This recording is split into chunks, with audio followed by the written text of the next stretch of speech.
If you want to understand why those veins are rising and twisting beneath the skin of your legs, stop searching your family history. The answer does not live in your mother's ankles or your father's calves. It lives inside your shoes. Welcome, my friend. I am glad you found this today. Those heavy, aching legs, the visible veins that darken with each season, the swelling around the ankles that arrives by evening and does not ease until morning. This is quietly stealing the quality from your days, hour by hour. And the truth that could change it is almost never raised in a standard appointment. Not because anyone is withholding it, but because it does not fit inside a prescription pad, and the time that most appointments allow leaves no room for what the body truly needs to hear. What I am about to share may bring your legs back to a place you have quietly stopped expecting them to reach. My name is Chen. For over 50 years, I have practiced the healing arts of traditional Chinese medicine in the mountains of Sichuan province, where my family has tended to the sick for many generations. I began at 14, learning at my grandfather's side. He read the body the way a farmer reads the land, with patience and with deep respect for what grows below the surface. He passed on what the old masters taught through the centuries. When the branches suffer, look always to the root. The gut, the belly, the living center of the body governs what flows outward to every limb. It governs the inner warmth that protects against illness. It governs whether the blood moves with nourishment or with stagnation. It shapes the quality of sleep. When the gut is whole, the rest of the garden holds. When it is depleted, the vessel walls begin to thin. The body's fire turns against itself rather than for it, and the limbs carry the evidence. I have watched this truth carry patients back to health for 5 decades, and I carry it forward to you now. The mountain village where I live and work has not changed much in my lifetime. The people here walk on uneven ground, in wide, simple shoes, and in 50 years of practice, I have seen varicose veins almost exclusively in patients who arrive from cities or from long years of standing in tight footwear. My grandfather observed the same. His teacher before him observed the same. What researchers outside the mountain are now beginning to study, the relationship between shoe construction and the health of the veins in the lower limbs. The valley understood by watching 3 generations of legs age differently depending on how the foot was held. In a few moments, I am going to share the one thing that surprises 9 out of 10 people who come to me with this concern. My friend, each part of what I offer builds on the last, so stay with me to the very end. The master practice is the final gift, and it is the one that works when everything else has come up short. Before we continue, I want to hear from you. Leave me a comment below. Tell me your age, and tell me this. Are the veins in your legs a source of daily pain or discomfort? And how long has this been troubling you? I read every single comment on this channel. What you share helps me understand exactly where to direct my attention in the videos ahead. Today I am going to walk you through the 3 hidden forces inside daily footwear that quietly work against your veins without your knowledge. I will show you what Chinese medicine has observed about this for centuries and what the outside world is now beginning to confirm. I will give you the exact recovery steps my patients follow in the first 2 weeks, and I will leave you with the master practice, the single most important shift I can offer someone whose legs have been suffering for years. One small favor before I begin. If this channel has brought you something useful, please subscribe. 2 seconds. It costs nothing. It simply means this knowledge reaches more seniors who need it. That is the only reason I ask. You know the feeling. By midday, the legs have thickened. By evening, the feet carry a heaviness that was not there at breakfast. The veins themselves, those winding, raised channels along the calf and the back of the knee, have become something you dress around rather than examine. Some of you wake in the night with cramping that has no good explanation. Some feel a burning warmth that no position relieves. Some have watched the veins grow more visible year by year, and accepted this as something written in the family, as simply the way things are. I want you to know your body has been sending a clear message, and it has been pointing towards something that most approaches never reach. In traditional Chinese medicine, we call this condition shuayu, blood stasis combined with qi stagnation in the wood element channels that govern the lower limbs. When qi flows freely, blood moves with purpose. When qi is obstructed, blood pools. When blood pools for long enough, the walls of the vessels begin to lose their integrity, the valves inside the veins begin to weaken, and what rises to the surface of the leg is visible evidence of something that began much deeper. Here is what most approaches overlook. The meridian channels governing the legs run through structures that your shoes are compressing every hour you wear them. The fascial tissues of the foot, the calf muscles, which the old mountain texts describe as the body's great upward pump, drawing venous blood against gravity with each step. The plantar arch, which acts like a bellows, generating pressure that sends circulation upward through the lower limb. When a shoe grips the foot too tightly across the toes, or raises the heel and shortens the calf over years of daily wearing, these pumping mechanisms are gradually quieted. Blood that should be returned toward the heart begins to collect. Pressure builds inside the veins. What you see rising to the surface of your leg is not a genetic inheritance. It is a mechanical consequence of sustained daily compression. Three forces are at work in most people's lives, and most people do not recognize a single one. The first is the narrow toe box. When the toes are pressed inward, the natural spread of the foot is lost. That spread is what the old healers called the earth pump, the movement that begins blood's return from the lowest point of the body upward. Without it, the veins carry the full burden of return circulation alone, and they were never designed to work without support from the muscles and fascia surrounding them. The second force is the raised heel. A lift of even 1 to 2 inches shortens the Achilles tendon and reduces how fully the calf activates with each stride. My grandfather called the calf the second heart. A second heart that barely contracts cannot move enough blood to protect the vessel walls above it. The third force is the internal one, and it is the one most people miss entirely. After 60, the body's gut community, the vast living network that governs inflammation throughout the body, loses a significant portion of its population. Research from outside the mountain now confirms what the old valley text described as internal fire and the dampness rising through the limbs. Seniors carry substantially reduced microbial diversity compared to younger adults, and this loss corresponds with rising levels of low-grade systemic inflammation. The laboratories have found what the old mountain healers watched in the joints, the vessel walls, and the tired weight of aging legs for generations. Probiotics alone cannot bring this fire under control. The bacteria need prebiotic fiber to survive within the body, and they need postbiotics, the active repair compounds the bacteria themselves produce when they are properly nourished, to do the actual healing work inside the vessel walls. Think of the gut as a garden.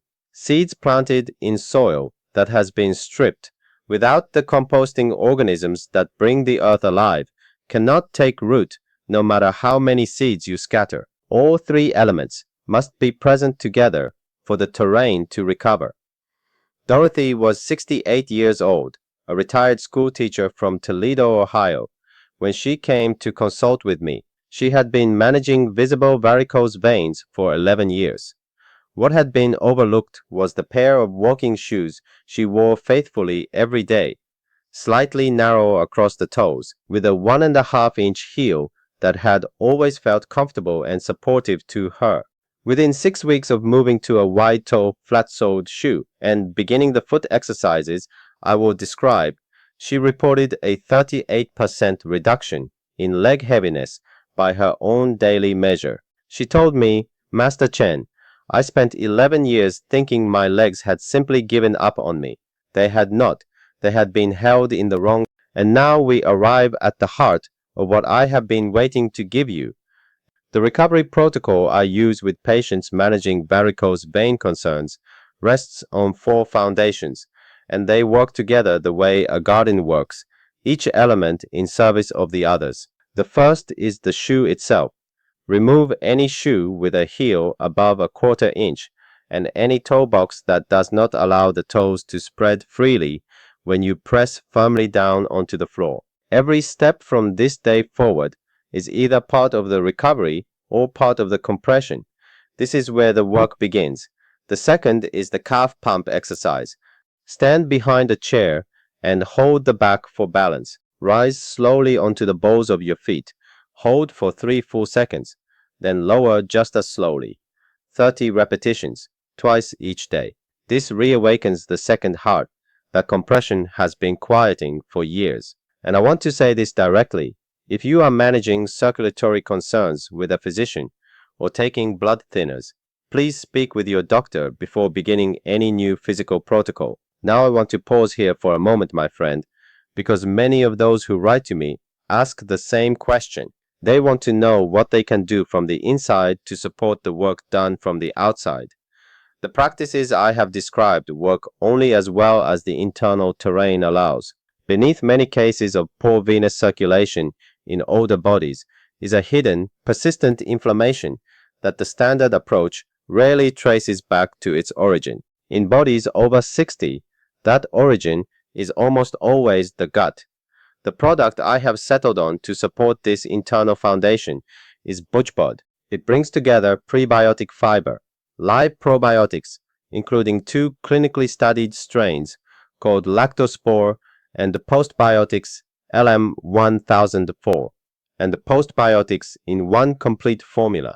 The slippery elm it contains is something my grandfather kept in the village stores specifically for patients with stagnation and heaviness in the lower limbs, and I am glad to see it included here. It comes as a gummy, not a pill, which many of my patients are grateful for. Over 30,000 people are now using it. You will find the link in the description below. And please, as I always say, speak to your doctor before starting any supplement. The third foundation is the evening foot soak. Warm water, never hot, with dried ginger root and a handful of coarse salt for 20 minutes each evening. In Chinese medicine, this practice opens the lower meridian channels, draws accumulated heat and dampness downward and out, and restores the tissues the shoe has compressed all day. Many of my patients report that nighttime cramping eases noticeably within 10 to 14 days of beginning this practice.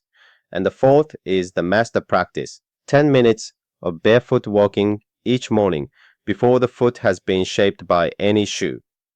On grass, on carpet, on any surface that allows the foot to respond fully to the ground beneath it. The arch engages, the calf activates fully. The pumping mechanisms the shoe has steadily quieted remember their purpose. Harold was 72 years old, a retired postal carrier from Savannah, Georgia, who had worn thick work boots every day for 30 years on his route. After 4 weeks of the full protocol, his evening swelling had reduced by 44%, and the raised veins along his left calf had softened noticeably. He told me, "Master Chen, I had stopped expecting these legs to feel different. I was wrong to stop expecting. The foot that retains its natural movement is a foot that continues to support the health of the legs for many decades more." After 50 years of watching what actually carries people from suffering back toward strength, I want to offer you 3 things to keep close. Tip 1. Begin the barefoot walk before putting on any footwear at all. The calf and the arch respond most fully when they have not yet been compressed. That first walk of the day, done before anything covers the foot, sets the tone for the entire day's circulation. Tip 2. Slow the calf rise entirely. A rise completed in 6 full seconds, 3 seconds upward and 3 seconds down, builds far more pump capacity than a fast rise done in 1. The muscle can only do the work when it bears the full load of each movement. Tip 3. The compression stocking steadies the vein. It does not train it. Wear it when standing for long periods is unavoidable. Then remove it for walking and allow the calf to carry its own work. 3 mistakes I see regularly. Mistake 1. Changing shoes for 2 weeks, seeing slow progress, and returning to the old pair. The vein walls have been under pressure for years. Recovery follows its own schedule. Most people step back before the body has had the time it needs to respond. Mistake 2. Rushing the calf rise. Speed shifts the effort away from the muscle. The deliberate, slow repetition is where the pump is rebuilt.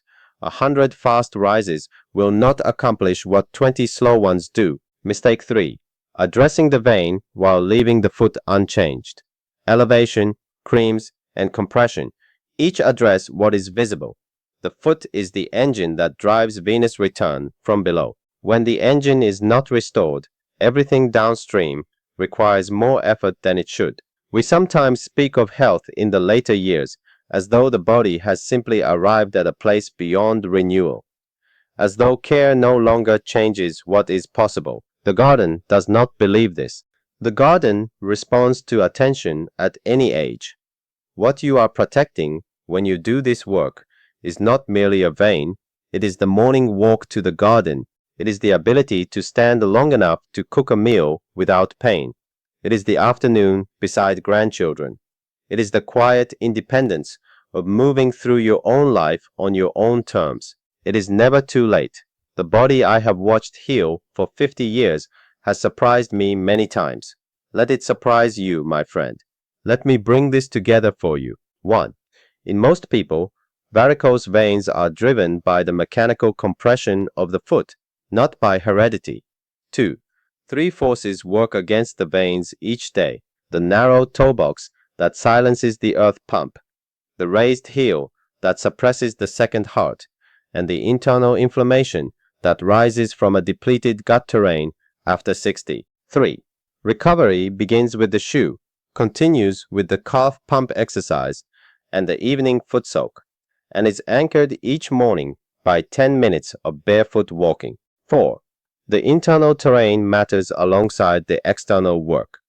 What happens in the gut governs the inflammation that either protects or erodes the vessel walls over time.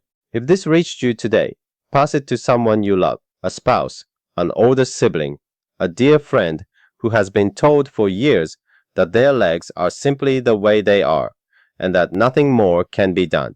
Subscribe if you have not already. Leave me a comment and tell me which practice you are beginning first or which part of this surprised you most. I read every single comment on this channel, and if you would like to look at BoochBod, the link from earlier is in the description below, waiting for you whenever you are ready. Until next time, take care of your legs, take care of your garden.